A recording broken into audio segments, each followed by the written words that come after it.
the industrial complex of hell. As I have the gift of vision, when I spend a lot of time praying, I happen to see angels and demons, but one day a disgusting demon appeared and said, "If you do not take off my makeup, I'll tear off your skin, and if you died today, I would leave your face alone on the bone." The demon pointed his fingernail to my face. His nails were like knives. I thought nothing would happen because he was a spirit. But the fingernail on his forefinger touched my face and made a small scratch. I was terrified. That night was terrible for me. I told my parents. The next night that same demon appeared to me with a pot of acid. He threatened to pour it on my head. He said I was wearing his hair paint and that my hair did not belong to me anymore because it was marked with his paint. He said that the natural hairs are mine, but those colored hair is theirs. He had the right to pluck my hair. When the devil tried to pour that pot of acid over me, I screamed and my parents ran to my room. The third night the same demon appeared to me and said, "I'm going to cut off all your fingers. You're wearing my paint. You're not safe. You're mine." I said, "You are a liar. I am of Christ." The devil said, "Then why is he allowing me to disturb you? Where is your crushing strength?" I began to rebuke. That demon laughed. He said, "You have no authority. You first sanctify yourself." That is how I deceive many women who say they are of God and use what is mine. I pretend that I leave when they reproach me, making them believe that they are anointed and that they have authority. That demon only left because an angel entered my room. The other day I fasted and was preparing for this demon to show up again. I knew that the war would not be easy. That demon would torment me again. I did not know why God was allowing this to happen to me since I was a girl always dedicated to the things of God. The other night the same demon appeared. He said, "My servant is getting used to it. One day we'll meet down there. I'll ask to torment you for eternity. I'll pull your ear and stretch it until you cut it. When you go down to hell I'll get your soul." I said, "I'm not your servant." The devil said, "Yes, it has my mark on your ear. It belongs to me. You did not know that earrings symbolize slavery and who uses earrings are my slaves." I prayed to expel that demon and that demon did not want to leave. I stayed awake till dawn, disturbed and depressed until the angel came down in my room and that demon went away. I started to understand that everything was done with God's permission. He wanted to teach me a lesson and I did not want to understand, because my selfishness of spiritual authority would not let me see how much I would need to improve my walk with God. I had to cleanse my life. I wanted so badly to get rid of that demon that I did not realize what God wanted to show me. I did not pray that morning, because I knew it would not stop that demon from appearing. I decided to do a test in the morning. I took the paints out of my fingernails, and the earrings. I threw the makeup kit out and the hair dye. At dusk, I waited for the demon to appear, but he did not show up, because I had undone everything he said was his. I was confused. I did not want to believe that filthy and disgusting demon. I knew they were liars, but that night was quiet. Maybe you are a woman who is very vain and is in the church, and you do not believe what I'm saying. You can be criticizing me now. With all the spiritual authority that God gave me, I speak for you to pray and ask for answers to God. He will reveal to you that you are wrong. Do not question this testimony. Seek God's response as I did. I prayed at dawn. The Lord Jesus appeared in my room. I could see what he was like, the same humble appearance that lived on earth, but his body was glorious. The light that came out of his body dimmed my eyes. He dimmed the light of his body so that I could look at him. His face shone. The Lord Jesus said that what the devil said is true. That demon received an order from the party of God to reveal the error of my life. He said that he was preparing me for a spiritual battle through that demon. He said that in a battle like mine one does fasting and prayer, and if it is not enough to sanctify, throw everything that is in our home away from home to break the lawfulness of the demons. The Lord said, "Servant, you have learned that in a war it is necessary not to open the guard using that which belongs to the demons. It gives strength to them." In hell, I saw a monster with its mouth and nails painted red, and his body was full of piercing. He had 2 hoop earrings hanging from his ears. The angel said, "This is the demon of fashion and vanity that takes its accessories to earth." I walked in places in hell where I saw the demons cutting the fingers of women who painted nails.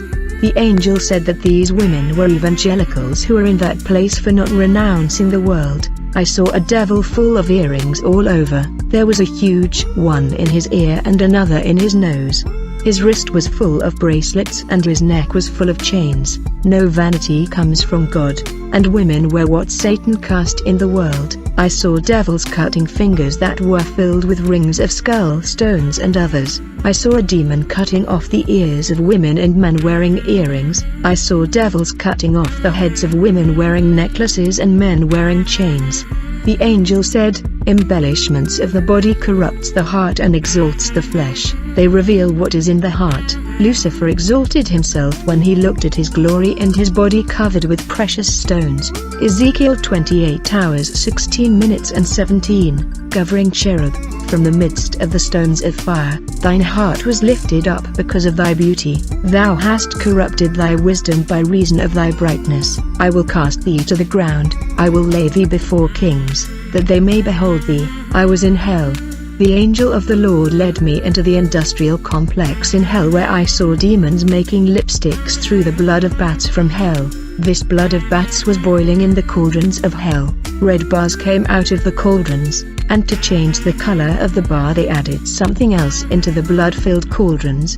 The colorings of the lipsticks were different when they added something else. For the lipstick to turn black, hellish vultures were added inside the cauldrons. To give the purple color, snakes were added in the cauldrons. To give the color pink, frogs were placed inside the cauldrons. To obtain only the red, only the blood of the bats. Face powder. The demons made face powder with rotten mud from hell, muds drawn from the hellish wells. They took liquids from metals that flowed from the volcanoes of hell.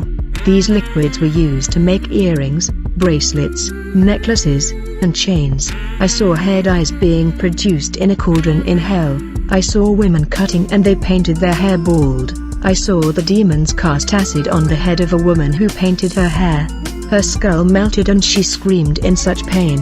I saw a demon pulling a woman's hair and cutting her hair with a razor and shaving her hairy scalp until the skull appeared. That woman screamed in pain. The demon said, "Hair that is cut on earth will cut here too." Another part of Isaiah 3:24 was fulfilled, and instead of well-set hair, baldness. The angel said, "Tell the church not to cut into the hair and not to paint." The hair was given in the place of the veil. I said, "The tips of my hair need to be cut." The angel looked at me with a serious face and said, "Do not trim the tips of the hair." I was worried about the sisters in my church because they all cut hair. Other women are in hell because they painted their nails.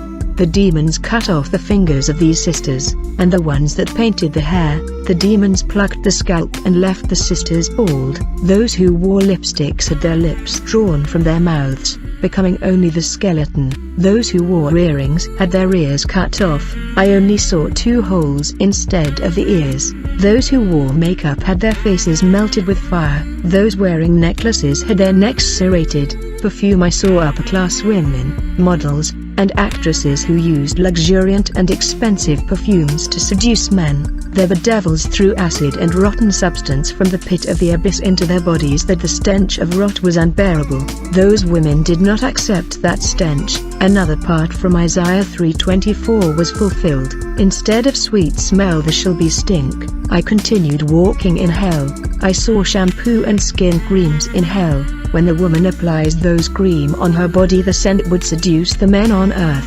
When the shampoo lasts on the head, the chemicals would penetrate into the hair and brain, causing mental changes. Then I saw a woman at the church wear a perfume, and out of her body came a smoldering black smoke that entered into the nostrils of the people. Isaiah 3:24 And it shall come to pass, that instead of sweet smell there shall be stink, and instead of a girdle a rent, and instead of well-set hair baldness, and instead of a stomach a girding of sackcloth, and burning instead of beauty, and many men were seduced by the smell.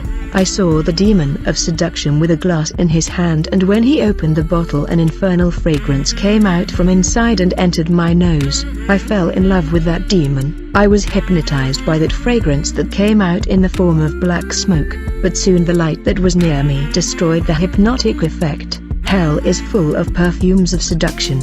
In hell I saw demons trying to come up with the latest fashions of the world. They were drawing suggestions of clothes on manila papers and consulting with each other how the design looks. They were busy cutting clothes and making them have one arm, bare backs, etc. They were making different colors of makeup, lipsticks, etc. I saw them debating about which color is more attractive, and they were combining the colors to make them look rich. They were also creating fingernail art. I saw them suggesting that if some of the makeup had glitter, it would look nicer and attract people. They were trying the makeup on themselves, and they were even coming up with ways of wearing 2 lipsticks at once to make it look attractive. They were suggesting which colors would match perfectly with each other. There were mirrors all over the room, and some demons were even sewing clothes on sewing machines. They were making indecent clothes for humans. I was shocked to see all this fuss happening in this room. They were so busy trying to come up with many designs for people on Earth. It is certainly not an act of love.